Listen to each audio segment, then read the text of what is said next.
Ooh, DJ Red.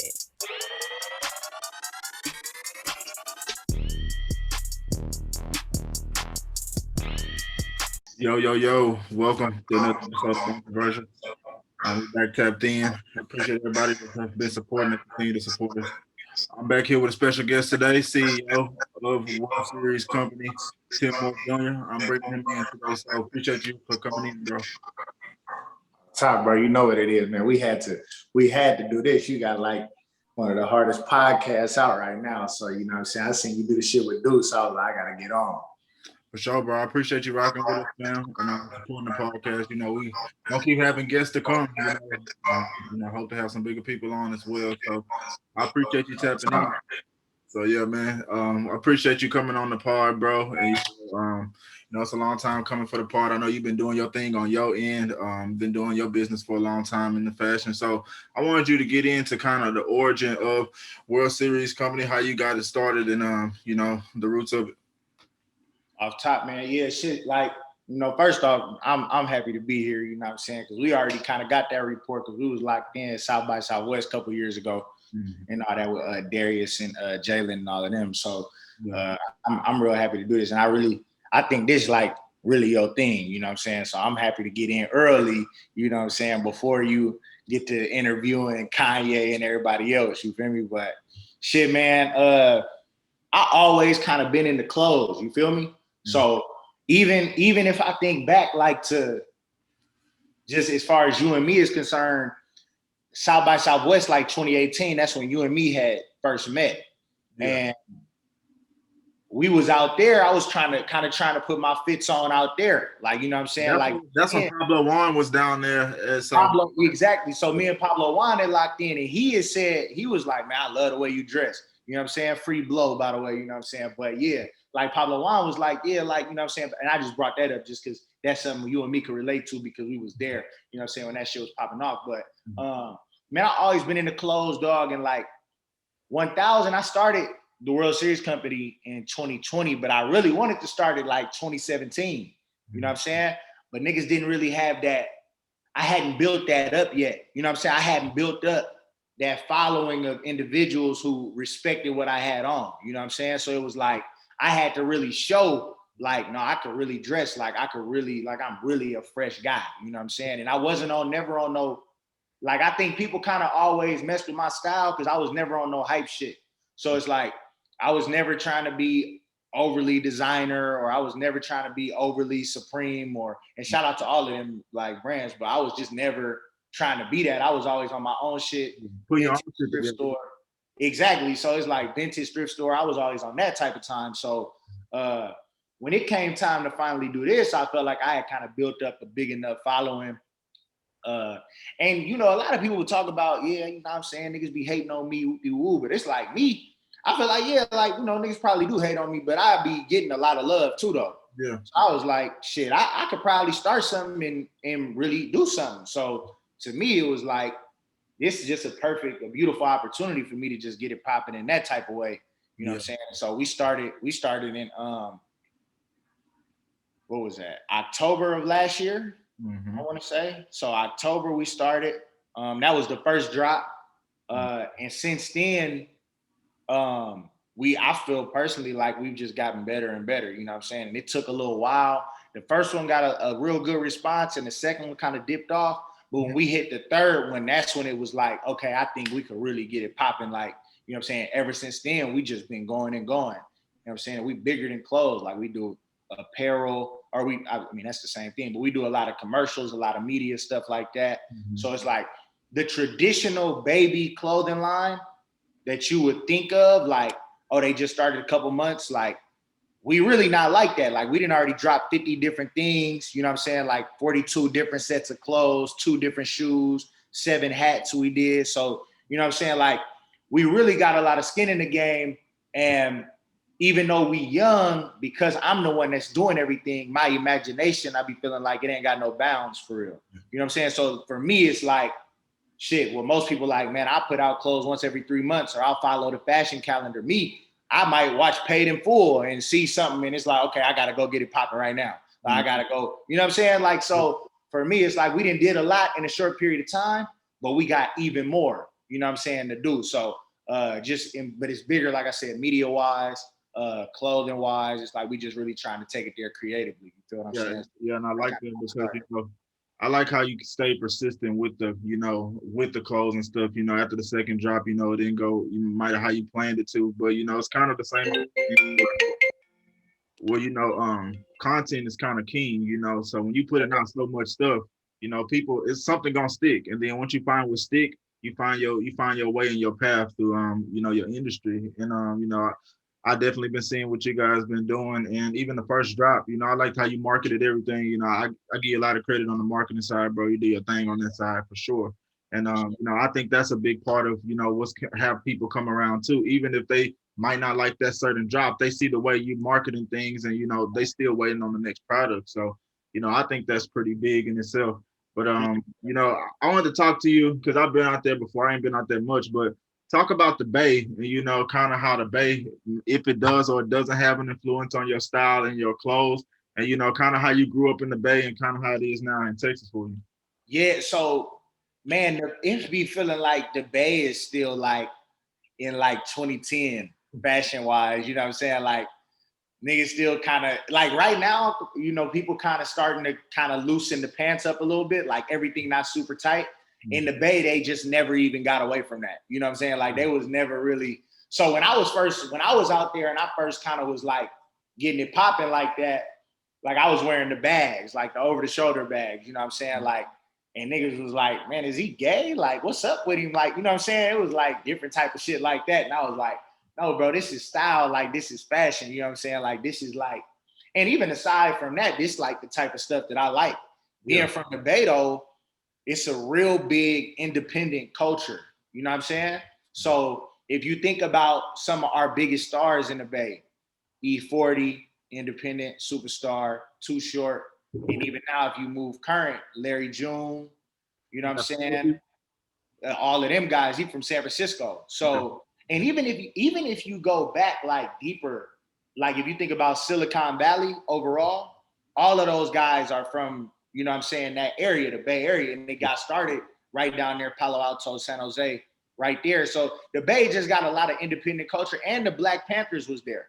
That's kind of where the Black Panthers started. So with that, if you really think about it, we always kind of been kind of strong-minded, independent thinkers. Like, nah, I don't really need you over here. Like, I can really do this myself, and then just try and run up M's that way. You feel me? So sure. Yeah, I believe San Francisco breeds some of the most innovative people. The Bay in general breeds some of the most innovative people. Exactly, and it's I feel like it's a very creative place, and it's a very accepting place. Like even if you think about like the Pride and stuff like that. Like some places you can't have a Pride because they wouldn't be so accepting. Maybe in 2021 they would, but when I was younger, they was having Pride. You know what I'm saying? So it's like, damn, like, and it wasn't cool to be homosexual back, you know what I'm saying, about 10 years ago. You know what I'm saying? That shit got more accepted now. So it's like, you know what I'm saying, just thinking about it overall, it's like we definitely kind of started a whole wave of just independent superstars just doing their thing. So that, I think that part influences me, not necessarily the fashion side. I didn't really get or gain no real inspiration out there with that aside, but because I was looking at niggas in New York, like, you know, so I was looking at A$AP Rocky and them, like they was doing it big. Like I was looking at Pharrell and them from a younger age. Like, so none of them guys was from California. They might do their thing down in LA, but yeah, the Bay got a mindset wise for sure. Fashion wise, I think probably more East Coast, you know what I'm saying, the South, stuff like that. But they was there. The Bay Area, a great place. I'm happy to be from there for sure. Yeah, definitely a beautiful place to visit if you ain't been. I recommend 100%. Before we get off the Bay topic, I've been out there once. You ever had Fire Wings in Oakland? Come on, dog. Bro, I had to ask because I didn't want to think I was going out on a limb to say those some of the best wings probably on damn near the West Coast. better than like Wingstop and all that. So Fire Wings definitely hard. And I ain't gonna lie, next time you go to the town, bro, you gotta go to the West, you gotta try Flippin' Soul. It's like soul food mixed with like a little Asian food. So they be having lumpia and shit like that. Like it's a big Asian culture in the Bay, like Filipinos and all that. I'm tapping with all my Asian babies, you feel me? And yeah, they definitely doing it big out there, flipping soul in the Bay. And Tony Style, they got like baguettes, like that's like New Orleans shit, but I'm telling you, that shit bust down. So yeah, the Bay, a lot of good food, a lot of good vibes, a lot of good girls. You know what I'm saying? So got to do that for sure. For sure, bro, for sure.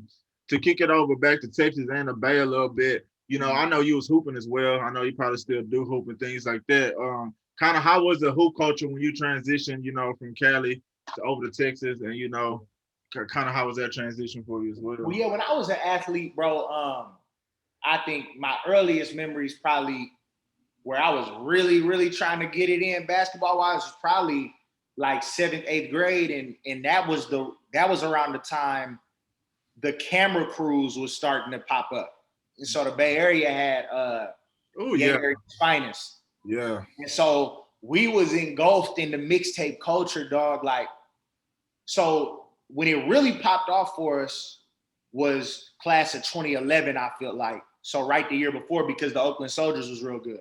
So we had like Jabari Brown and Nick Johnson, who was in the NBA, Kyle Wilger, Kiwi DA, all of them guys. But the Bay Area, we also had, you look a couple years after that, Aaron Gordon. Is Dominic from the Bay?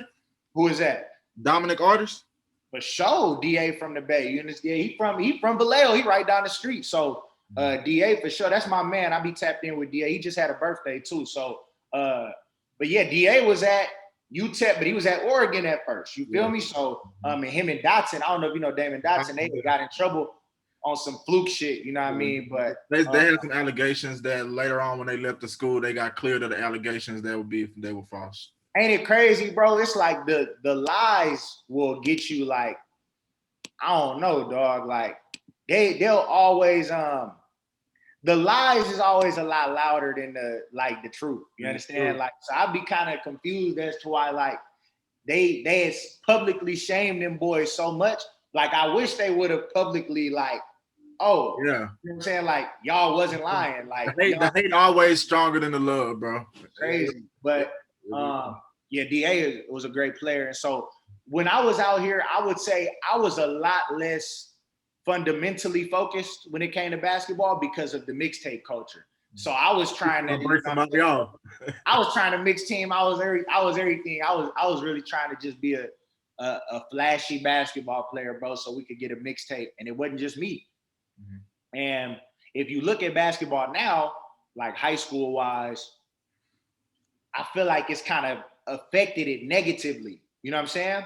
Because everything feel like it's just for the hoop mixtape. Nobody really playing no defense. Don't nobody really want to get embarrassed, stuff like that. And we kind of started that whole little thing. So I'm kind of disappointed to have been a part of that demise, if you will, of the younger generation basketball. But coming to Texas, competition wise, it wasn't really, oh my God, they so clean out here. It wasn't nothing like that. I actually thought it was a little bit easier going to the 4-year versus the JUCO. Mm-hmm. I would say the JUCO I was at in California. But I mean, there's a certain kind of toughness, guys down here. You know, we kind of more flashy, finesse. There's a toughness that they have. But I just wasn't gonna get punked or nothing like that. Like, you know what I'm saying? So, but it was great though. I met my brothers through hoop. You know what I'm saying? So, even though, you know, I play recreationally now, I do more riding on the bike now to try and stay fit. You know what I'm saying? But yeah, I love basketball though. It's a part of me for sure. From hooping to talking about it, whatever it is. You know what I'm saying? I'm happy to have been a part of, been able to play the game. You know what I'm saying? That I love. Yeah, you meet so many people, everlasting relationships through the game. That's kind of what, you know, you take from it the most. You know, I seen today that you guys officially, you know, signed y'all first signature athlete, bro. So I just wanted to know kind of a little bit about the person you guys just signed and how that process worked for you guys. For sure. So we signed 2 of them actually, and it just happened a couple minutes ago. So that's probably, you know what I'm saying. But we signed Jawan Mitchell, who was a linebacker at from New Jersey, a linebacker from University of Texas. He's at University of Tennessee now. He was a transfer. We used to get our hair cut by the same person. And he was just a big supporter from the time he met me, and he didn't never want nothing. He was always just like, bro, I support, you know what I'm saying? Like all of that. So the Supreme Court came down with that decision, like, hey, players can make money off their likeness. So for me, I was like, how can I be different? I'm always thinking the reverse. You know what I'm saying? So it's like, if everybody else is going this way, I'm like, well, what's that way? You know what I'm saying? So for me, it was like, I seen a couple players, like I seen Master P son do the thing with the tech company and all that. So I was like, damn, you know, I ain't seen Adidas or Nike or nobody sign no athlete check. Yeah. So I'm like, I know it's coming though. So fuck it, I'm gonna just beat him to the punch. So he had actually hit me. He reached out to me like, hey, I think it's that time that we like lock in. You know what I'm saying? I was like, okay, what happens when guys go to the NBA and they sign like to a Nike or something? They might not get a signature shoe, but they sign a merchandise deal. Yeah. So if they out, you see them in Nikes or Adidas, when they wearing Adidas on the court. So for me, it was like, okay, well, you know what I'm saying? I own the company, so I could just go ahead, send you all the gear, and when the way his schedule was set up, they get to wear whatever they want to the games. Yeah. So I was like, okay, cool. I'll send you the stuff. And he was like, and I'll just wear it at every home game. You know what I'm saying? And so that was the situation with him. The second one, my little brother, Dominique Shelton, I've been knowing him all my life. And he's in his final year as a cornerback at a Division II school. And I think he got NFL potential for sure. He didn't kind of got little knick-knack injuries, and then COVID kind of just messed up everything. But I think COVID was good for him because he got that extra time to heal up. We had to sign them two guys. And so we're the first company, you know what I'm saying, clothing and apparel company to do that. You know what I'm saying? And so I know that people going to follow. And I could definitely Soulja Boy it. Oh, my God, they following me. I was the first one to do that. But, man, I was just happy to help them young guys out. And I'm working on, I'm going to just tell you because we here, I'm working on Carson Strong right now. He's the quarterback at University of Nevada. And he on the draft boards, he's like a top 10 pick right now. That's my little bro. For the next draft, for the draft coming up? For the NFL draft coming up. So, so what they already, so for 2022, So I'm working on him. I'm going to talk to him. I'll probably talk to him today when we get off of this. But I'm working on him right now too. So we trying to, because they used to come to the camps at my JUCO. I used to be coaching them up. You understand? So it was like, and even then he was a real animal with basketball, but now it's like he on his football thing. So we got that rapport already, that relationship already there. So we gonna definitely talk to him too. But that'd be tight if he have a great year. You know what I'm saying? And it's like, damn, well, you know what I'm saying? Them boys over there, they got a couple top 10 picks. You know what I'm saying? They doing their thing that way. So we're gonna see what they do for sure. But we had to do that first. That was so necessary to do it first. You know what I'm saying? Yeah, and just, you know, go out on that limb, bro. You know, just, you know, everybody not gonna understand what you're doing until, you know, they get the picture later. So that's that's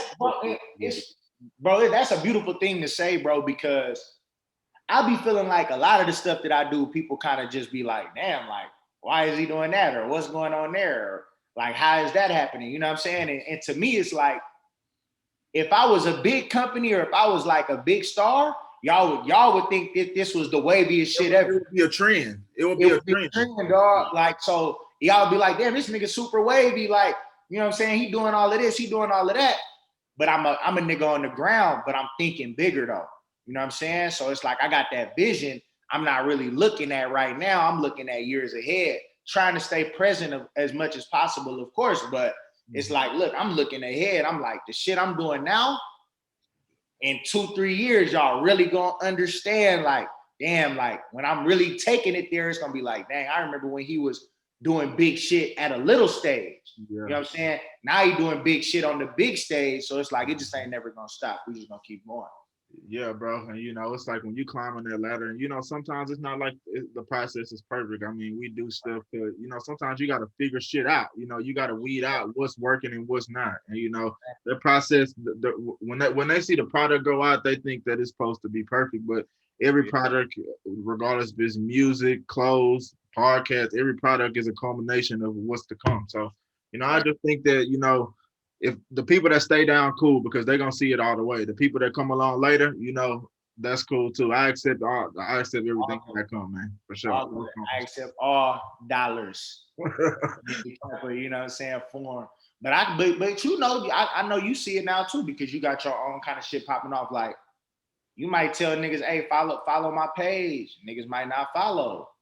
It's like, okay, for sure, like, check. You know what I'm saying? Like, I see who really rocking with me. I see who's sharing my shit. I see who responding. I see who active.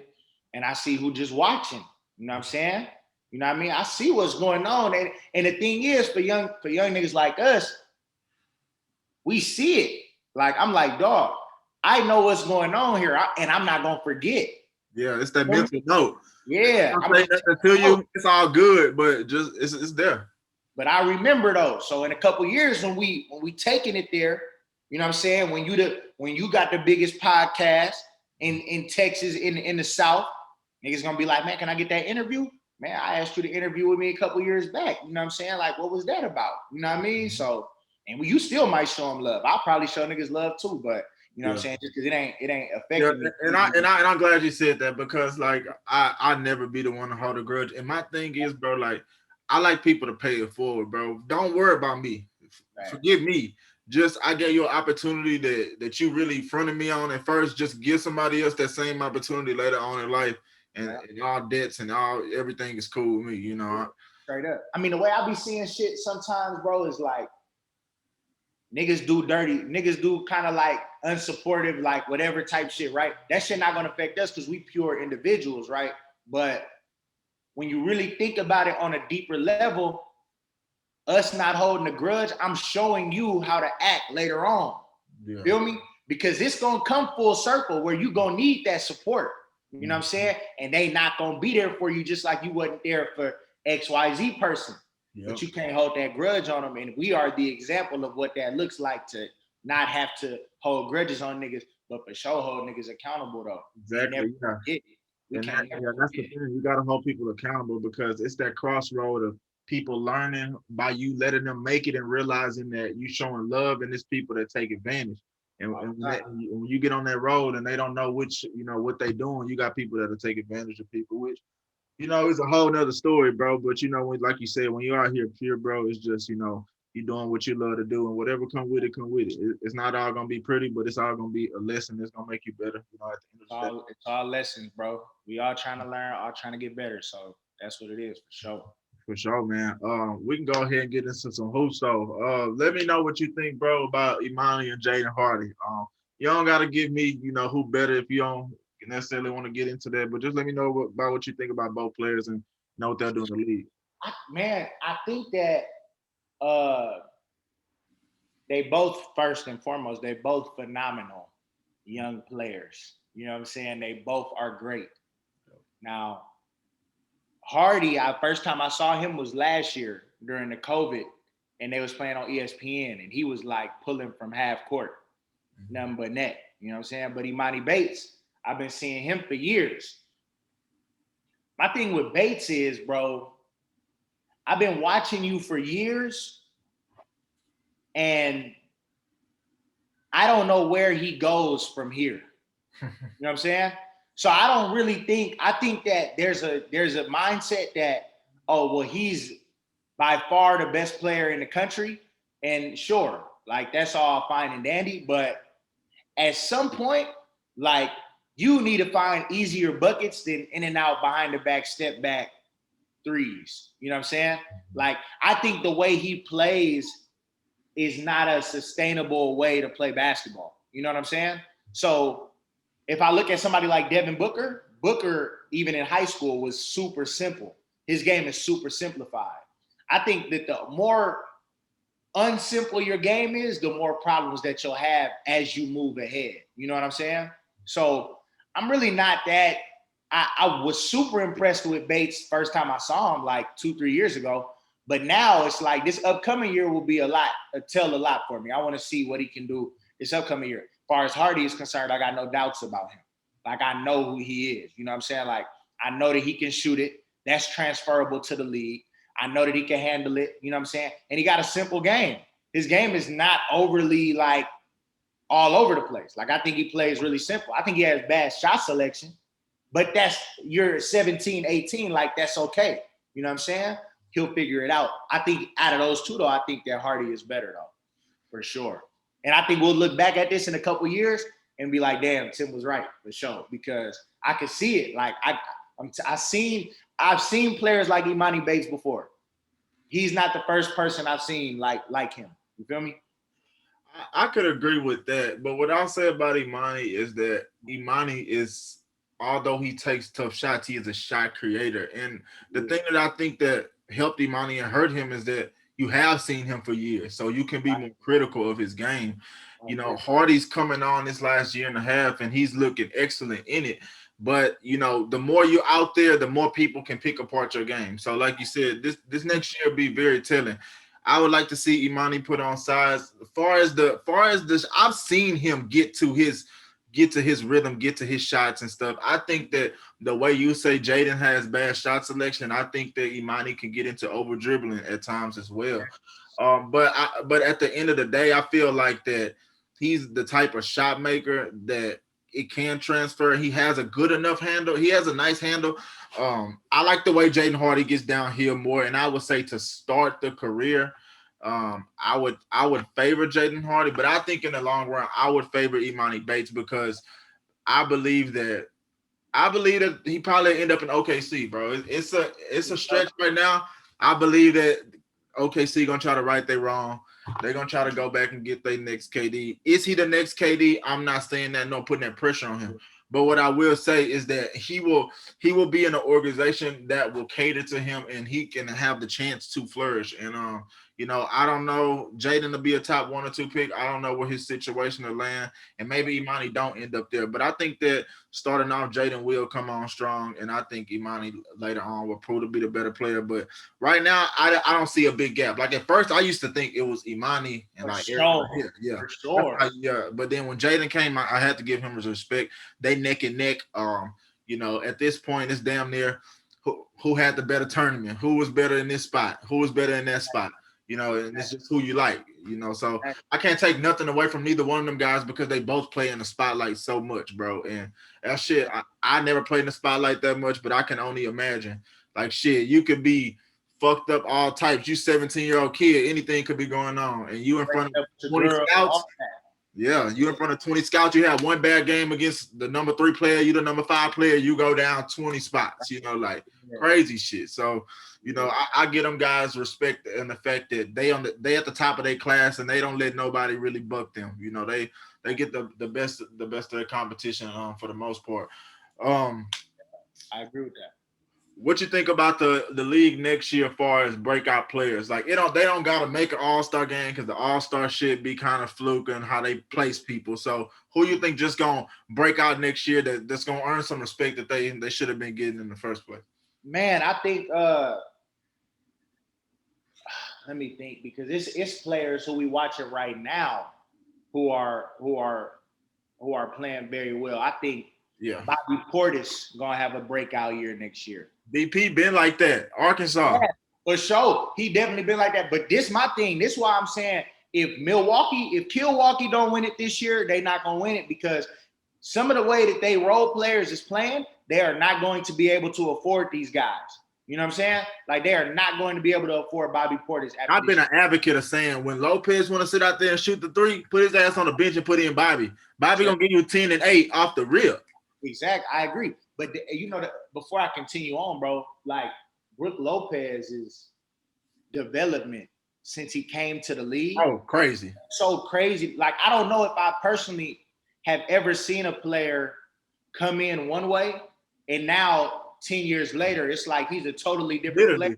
Like but he was Robin Lopez when he came into the league. He was what his brother is right now. And now he can do everything.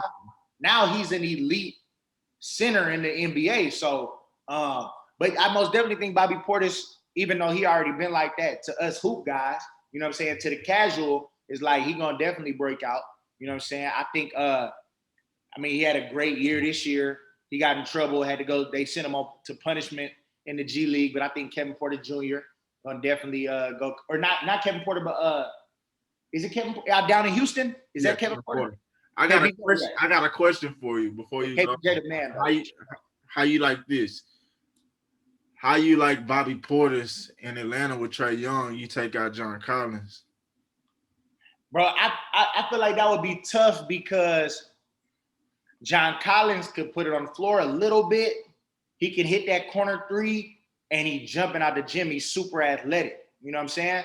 So they really kind of like with the bread though. But the bread is the situation with Collins. And I know they won't have to pay Portis like that. and you're not getting a super drop off. And who knows You're what right. Portis will do in that role. Like, Here's my thing though: if you plug in Portis to the Hawks right now, does he make a difference? And I don't think he does. I think it doesn't make a difference, no, but he helps the salary. I mean, are you bringing a difference maker in? That's the thing. Can you bring in a difference maker beyond John Collins? Because if they can figure out a way to keep Collins and get Portis, that would be crazy. Like if you could sign Portis like 3 year 45, that'd be incredible. You know what I'm saying? He might be with that.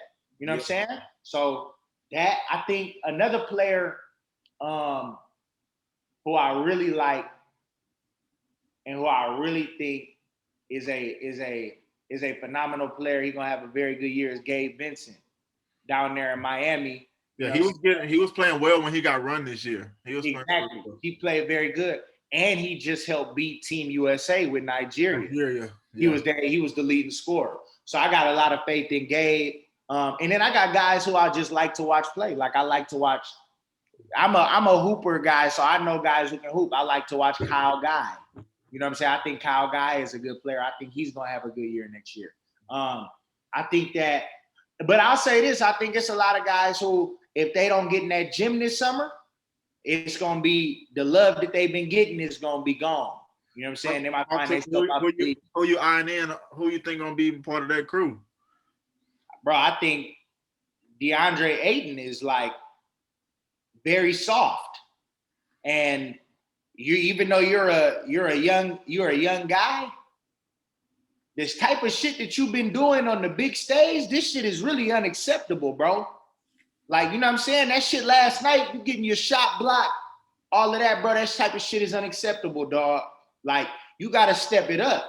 You know what I mean? If you can't step it up, then what you here for? You know what I'm saying? Like, what you really here for? Another player who I think really got to step it up is Bam Adebayo. These guys got to really learn. Bam had a slack off year. He had a lot of expectations after the finals. And he did not live up to that. So I'm like, okay, so now it's on you. You don't have an overly dominant guy down there. You have to be the guy. If you can't be the guy, you know what I'm saying? You can't. Miami is missing a number one guy. Miami missing a number one for sure. I agree, bro, because Jimmy Butler is so good, but he's not good enough to be the number one guy on a championship team. You know they have a bona fide number 2 and 3 option in Jimmy and Bam. They need to find their number one. And Dragic too. Dragic is hard. Yeah. Dragic is hard. He led them in scoring last postseason, so he definitely can go. So they got to figure something out. They got to go. They got to find somebody. But you need a number one. You need an alpha male who can deal with Jimmy Butler also being an alpha male. That's how I feel about it. Yeah. But Bam and DeAndre though is on my hit list. Them niggas got to really show me something next year, or it's like I'm not gonna have no faith in them. Any guards on your list? Guards that really got to step it up. Besides the obvious Dennis fucking Schroeder. Because he don't deserve no bread. Dennis saying that he wanted $100 million, bro, was like, I ain't gonna lie, it's like a top 3 most disrespectful thing I ever heard, like, in my entire life, dog. And I'm not gonna lie to you, bro, like, if he never played another game in the NBA, I would not care. Niggas wouldn't blink. Nobody would blink. Bro, I hate Dennis Schroeder. I hate Kyle Kuzma, and I hate Alex Caruso. It's 450 niggas in the NBA. I think Caruso is like number 435. Like, he's the 435th best nigga in the league. Like, and the fact that he gets a lot of playing time and stuff like that, I'm always super confused. But all jokes aside, Lonzo Ball has got to step this shit up because I thought he was going to be the guy. Well, listen, they're talking about Lonzo Ball heading back to LA. So what you think about that? Well, get rid of Caruso. Get rid of Caruso. Get rid of Caruso. I mean, not Caruso and Kuzma. Like, them two niggas gotta go. Because you know them two are taking away minutes from THT, and THT really could be a 6 man of the year candidate type of guy if you. That's a breakout guy. I forgot. He's gonna have a good year next year too. For sure. Like I would love to see him play more, bro, because he can hoop. Like Real. niggas be in the game like trying to cater to LeBron. Like he be trying to hoop. Like And he is. He trying to get it in for sure without being selfish. Yeah, you know for sure. So I definitely rock with him. But Kuzma and boys, like I've already given them a chance, bro. Like that's just the reality. And I think about the Lakers. They had D'Angelo. They had Julius Randle.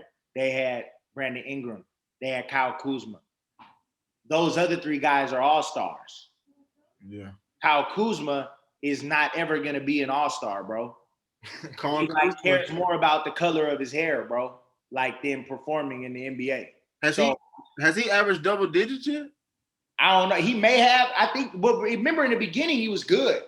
Like in the beginning, he was doing his thing. Like, but I should definitely look that up because I feel like early on he was definitely maybe 12, 13 a game when they was bad. But to me, it's like you got to step it up, dog, because you're in La La Land. This is LA. This is not the Minnesota Timberwolves. Like we win in LA. You have to be able to perform, dog. And if you can't perform, why are you here? Why are you here? Man. Go to Orlando. Yeah. You know what I'm saying? Like go to, and you know, I know it's love to Houston. Go to the Rockets, bro.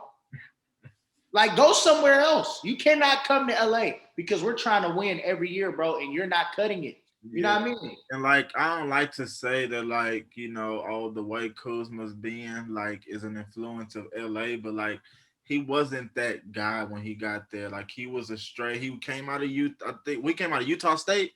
Utah, the regular Utah. So he came out of Utah. You know, we all know how Utah is. You know, it was real straight nose basketball. And I'm not saying you can't have fun and stuff, but now he done lost himself in LA, like to the hair shit, to his trainer dropping stupid comments and shit, and all types of shit, bro. Like it's like, dog, you can't get lost. Gucci Man told us the real, bro. You can't get lost in that sauce, bro.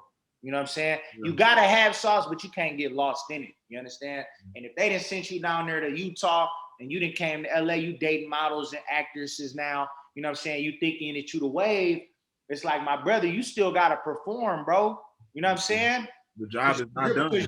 Because you're not Rick Fox. You know what I'm saying? You're not Rick Fox, bro. Yeah. They don't really love you like that, where you could just be a fucking 3-and-D guy. You know what I'm saying? You gotta do a little bit more. Because you didn't already kind of establish yourself early on as a good player. Now you looking like you didn't got lost in the city of angels, dog. You know and the way he did that was kind of basically the reason that they didn't trade Ingram, because they thought Kuzma was gonna be the next guy, and that was a lie. That was not it, bro. I hate that happened too. I hate that they traded Ingram. Because I don't know if trade all them guys, bro. Yeah. Like even the whole like what D'Angelo did was a 19-year-old mistake. You know what I'm saying? With this stuff with Nick Young, right? So, okay, cool. That's the situation down there in LA. It's real drama filled, all of that. My thing is, you don't go say, I need to go get another point guard who's a leader. You don't really know who Lonzo is. You know what I'm saying? So they get rid of Lonzo. I mean, they get rid of D'Angelo thinking that Lonzo is going to be the guy. You cannot make these decisions based on things you ain't seen. You know what I'm saying? And that was just what it was. We saw a little glimpse of Kuzma, and it's like, oh, he would be a good number 2 so he would complement LeBron well. And you cannot do stuff like that, bro. You have to build for the future. LeBron is not going to play forever. He's always going to be the best player in the league, yes, but he's not going to play forever, dog. So it's like, I feel like the way that they did that was dumb. They should have kept them killers around him. You know what I'm saying? Make LeBron adjust. He the best player damn near ever. He can adjust to raw niggas. That's what I say. That's my thing. It's like, you know, you can do everything on the floor, bro, but you know, maybe adapting to the others on the floor may enhance what you can do the most around you and have the most benefit. That's always been my thing with LeBron. And it's always with LeBron, it's like this player cold, but can he be that cold coexisting with LeBron? And you know, that's always a question. I think it's like, bro, like, again, and maybe LeBron just wouldn't be up to it. I don't know. But dog, like, make LeBron adjust. You know what I'm saying? Like, imagine a 5, Ingram, D'Angelo, LeBron, Julius Randle. And is that 5? That damn near is 5 right there. Like, bro, like, and Kuzma. Make LeBron adjust. You know what I'm saying? Like, bro, like, these players can do this. You're the best player damn near to ever walk earth. Yeah. Figure out how to make them better, but let them do what they do. You're going to get your numbers, bro.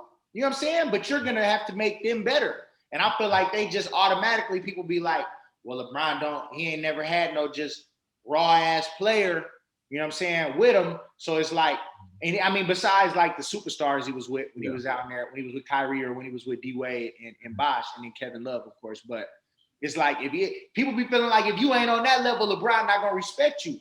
It's like, shit, we don't know because we ain't seen it. We ain't seen it yet. And that's my thing. It's like them guys were turned into spot-up shooters and, you know, catching dump-offs off slashes and things like that. Yeah. And we can see now that Ingram definitely had more to give. Russell definitely had more to give. Right. If anything, you know.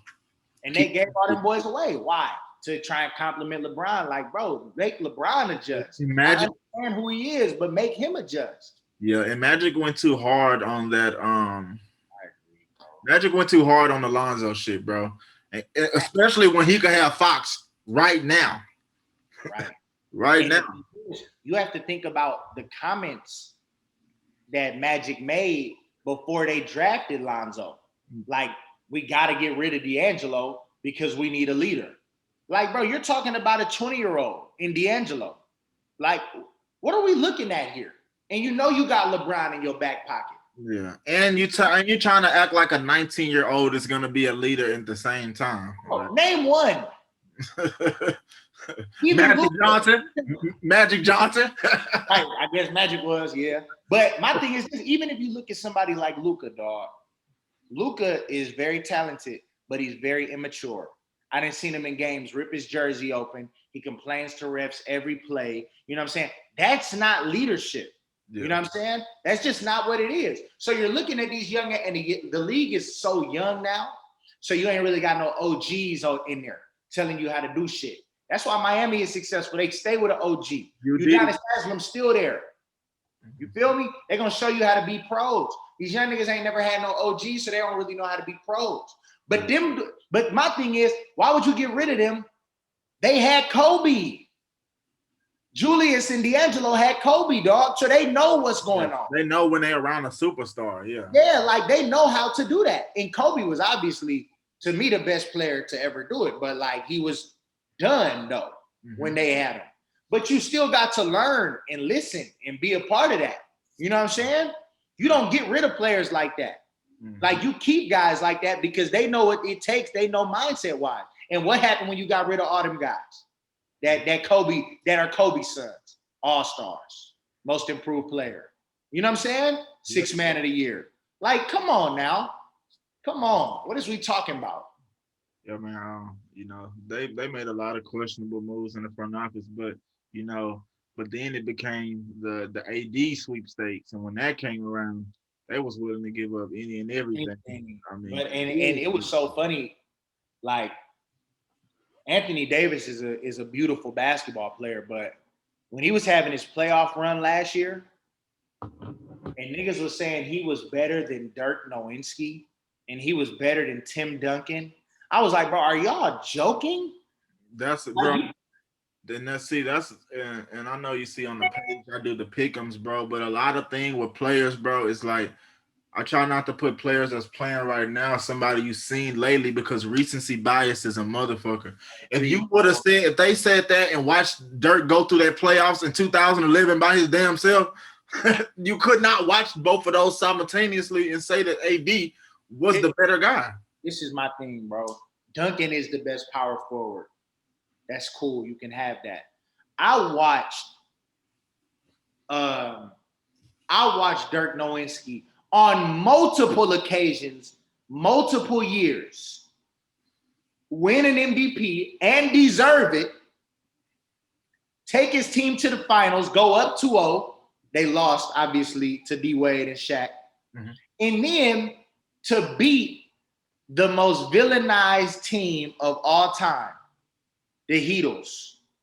And they thought that the Heat was going to blow them out. He literally outplayed one of the best players ever, dog. And y'all are telling me that Anthony Davis, because he was better than Bam Adebayo, is the best power forward of all time? What did he do this year? I watched Aiden shit on him. You know what I'm saying? Hey, if Aiden doesn't have that game one that he had, we might not be looking at the Suns in the finals. Yeah. Like DeAndre Ayton had to go crazy against AD to get that confidence. That confidence. That's what I'm saying. And Max said that too. Like after that first game, it's like he let that boy know he can run with him. Exactly. And you can't do that. You can't do that. Because now look. Yeah, he's DeAndre Ayton 6 points yesterday. And see, like that's another thing. Like I see AD dominate matchups, but it's matchups that favor him. Like, okay, he can get the best of Jokic, but he's quicker, he's long, he can defend, you know. But the Giannis's of the world, other guys that are long, just as long as him, he don't fare well with KD, in my opinion. A lot of people saying that they would have matched up Lakers and Nets. KD would have been on KD. That's not really a good matchup. Now we know that would have been. That's food for KD, in my opinion. So it's just like. And, you know, I've never been a AD top 5 type of guy. Like, he's never been in my top 5 because even when he won his one playoff series in New Orleans, Drew Holiday and Rondo were the catalyst of that, making sure they stopped Dame and CJ. So I just can't give him that. Some of his best basketball was played alongside DeMarcus Cousins when he was one of the best bigs in the league. When DeMarcus was the guy. Yeah, and DeMarcus was. So I'll say it like this: I'm the biggest Laker fan on earth. I don't know if we'll see the same LeBron that we saw our whole life because LeBron James has had lower body injuries.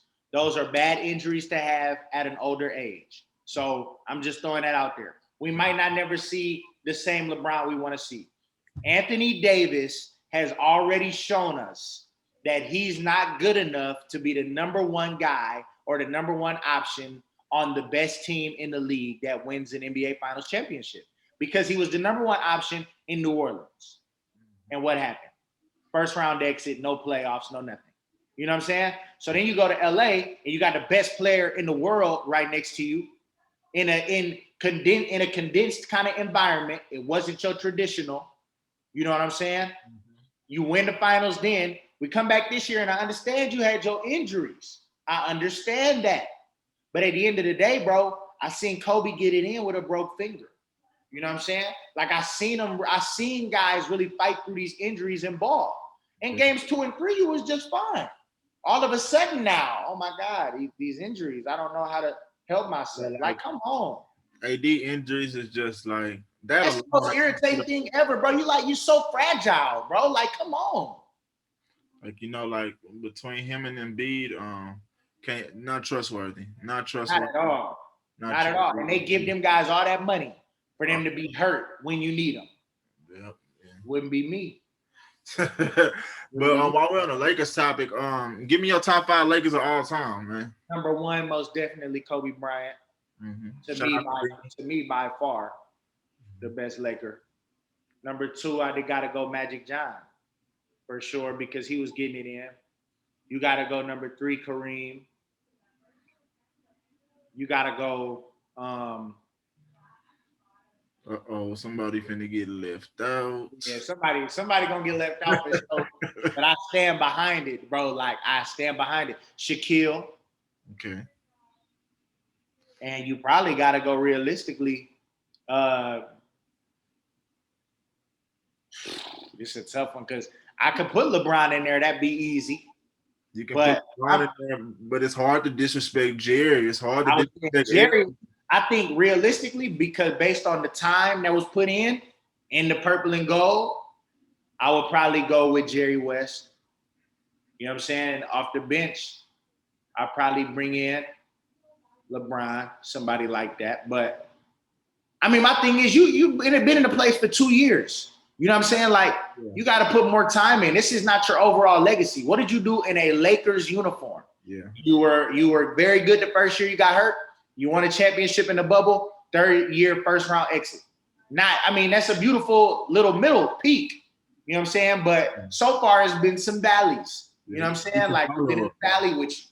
So, yeah, LeBron is not my top 5 Laker, but he's a top 3 player of all time for sure. Mm-hmm. But he's not a top 3 Laker, though. Top 5 Laker.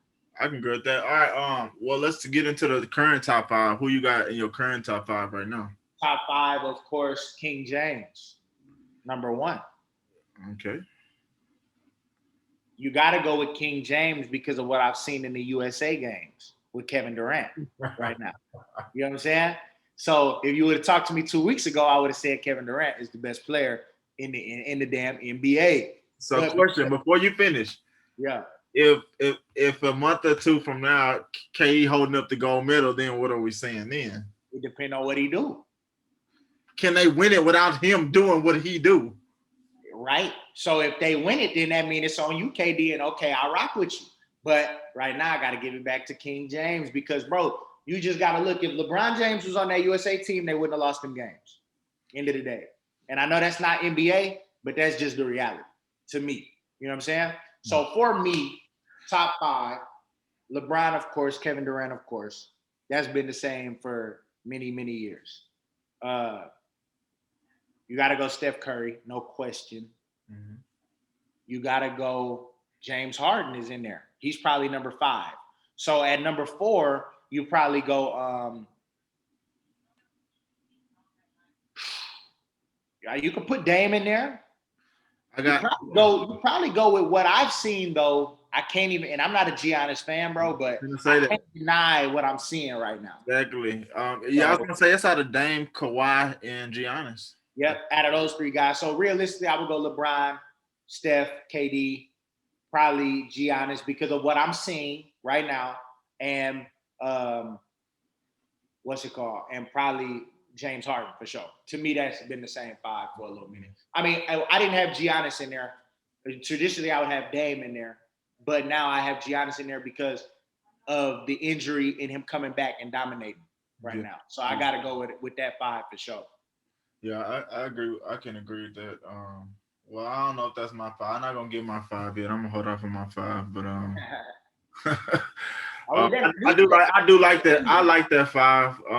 But like that. Hey, let me say this too, dog. Like those when you put your comparing players on the story, bro, those are legitimately the hardest like comparative, like who's better here. Like, bro, when you put up fucking Rasheed Suleiman and Sheldon McClellan, like that was very hard to try and decipher which one of those guys was better. You know what I'm saying? Like, even though they're from the H, some people might not have that education. Like, that's like just show that you're a real hoop connoisseur. You know what I'm saying? Like, you really know what's going on. So I'm grateful for those. I'm always happy to be, you know what I'm saying, be involved in those when I'm participating for sure. Yeah, we're gonna bring more of those. Sometimes I be wanting to post the results, but I be trying to, put more pick'ems in there and stuff. But yeah, I try to basically with that, bro. Like I try to match up positions, games, stories. Try to keep Norman Powell, Gary Trent. Like that's a beautiful comparison, bro. Because who's really better there? You know what I'm saying? Like, so yeah. Yeah, bro. I just be trying to keep those rolling, bro. More people been messing with them. Football season, I throw some more football stuff in there. You rock with the Niners? Are you a Niners fan? Or? Nah, bro. I always kind of been Raiders. No, I never in the Bay, bro. Because honestly, the Bay Area football teams have always been bad. Like the Niners had a good little stretch with Kaepernick, Alex Smith in there a little bit. Yeah, but they had Montana and Rice and Young and. But that was before me, though. Yeah, you know what I'm saying? So I would say, honestly, if I really had to pick a team that I really fucked with heavily, consistently throughout my whole life, bro, honestly, it would probably be the Packers because Green Bay on the day. Brett Favre was like really good, like probably the best I ever saw. And then even Aaron Rodgers, you know what? I take that back.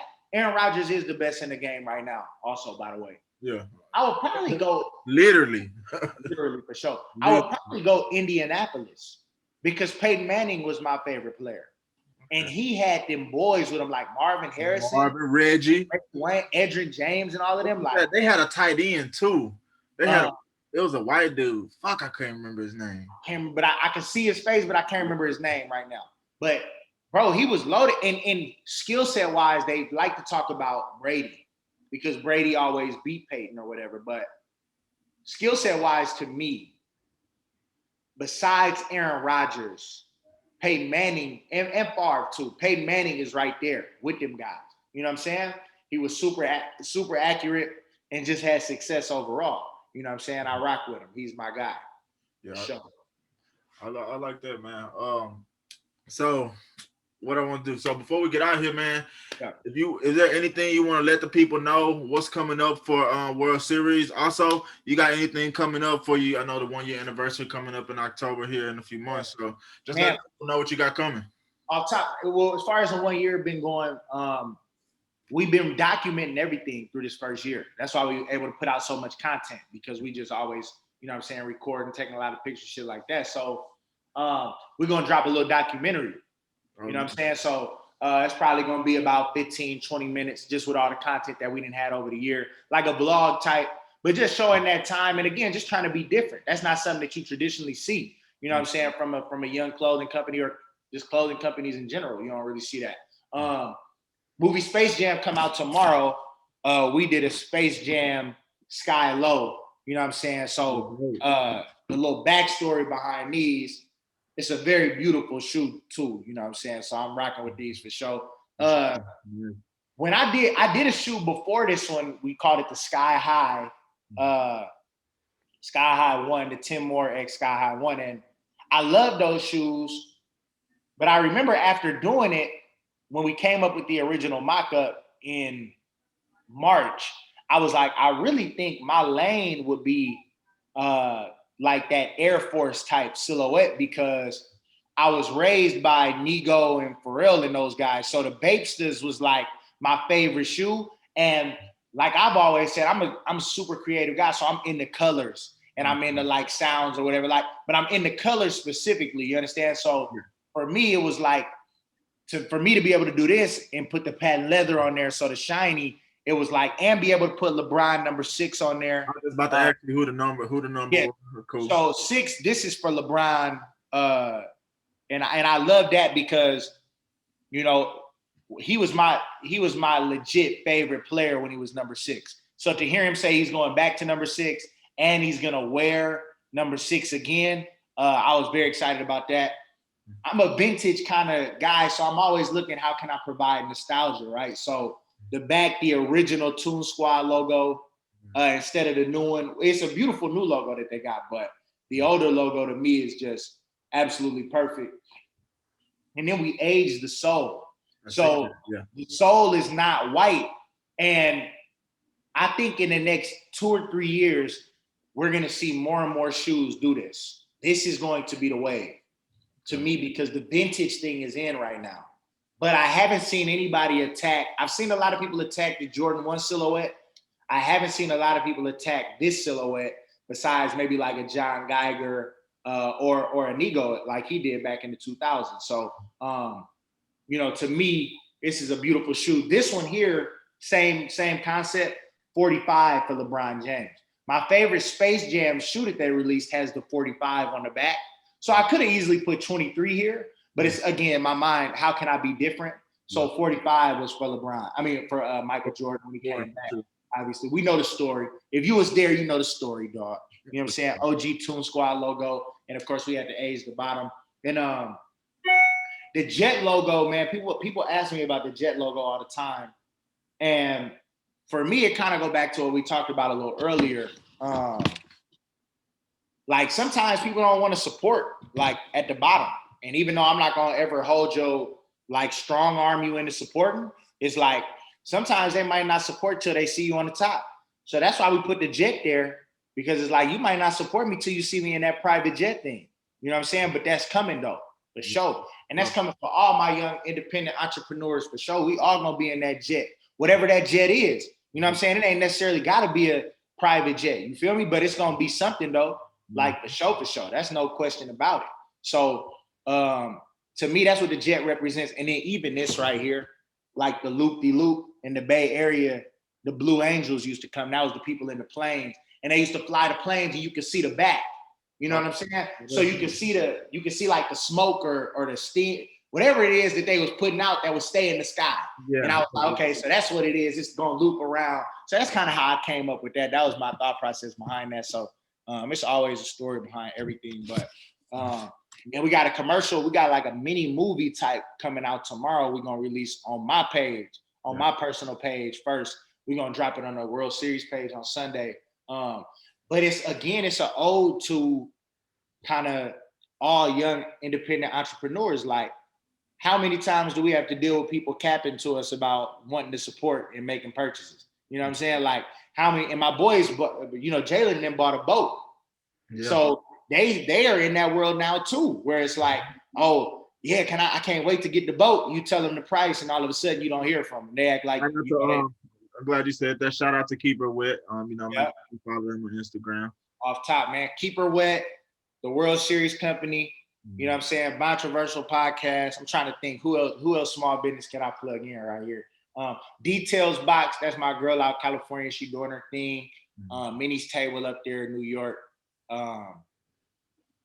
It's a lot of small businesses. I think I may be forgetting some. 111 Vintage. I get all my business tees from my boy.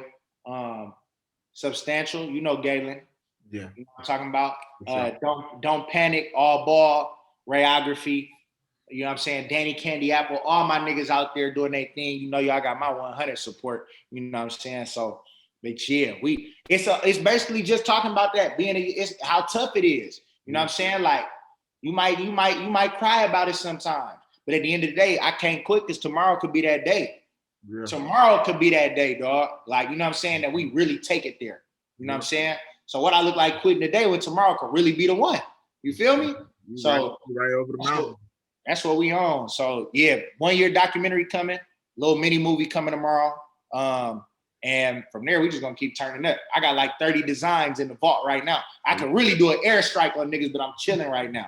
You know what I'm saying? But we gonna definitely do that for sure. For sure, same here, man. Let them know where you can let them know where they can purchase everything at, and what to shop with you at online and everything.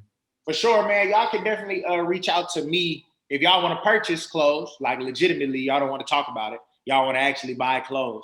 theworldseriescode.com. It's in my bio. It's in the World Series Company bio, Instagram page. It's in Cecily Jada Williams bio. We on Twitter, the World Series Code, or World Series Code on Twitter. I had to make a new Twitter, so I'm on Twitter, Tim Moore Jr. It's in my bio. I was wondering. Yeah, they didn't got rid of me on there, dog. It is what it is, man. They trying to Trump fucked the game up. Like, you know what I'm saying? He was talking so crazy. They just turned so sensitive on niggas. It's like, damn. So, you know what I'm saying? They didn't have to, you know what I'm saying, make me a new Twitter or whatever. But shout out everybody on the social medias doing their thing. Don't get lost in the socials, but definitely cop that merchandise. You know what I'm saying? Streetwear ain't cheap, so sometimes niggas try and be mad about my price, but it's like I'm the one that went and learned Photoshop. You know what I'm saying? Like, I'm the one that's coming up with these ideas. Like, I'm the one putting my heart and soul into it. So, you know what I'm saying? You got to be proud to pay. Yeah, nobody can tell you your worth. That's for sure. Exactly. Like, that's the most disrespectful thing a nigga could do, is tell me what my price should be. You know what I'm saying? For sure. Yeah. I agree with that, man. But yeah, bro, I appreciate you tapping in, man. We definitely gonna get this out to the people, bro. Definitely gonna try to get it out before Sunday. You drop it on the page, man, and let everybody, get to see what's coming. I appreciate you tapping in. If y'all ain't tapped in with Controversial, make sure if it's your first time, you find us on every audio platform, Spotify, Breakers, Apple Music, Anchor, on whatever you listen to, man. We also on YouTube. So yeah, man. It's your host B, World Series Company. Appreciate you tapping in again, bro. We out. Yes, sir.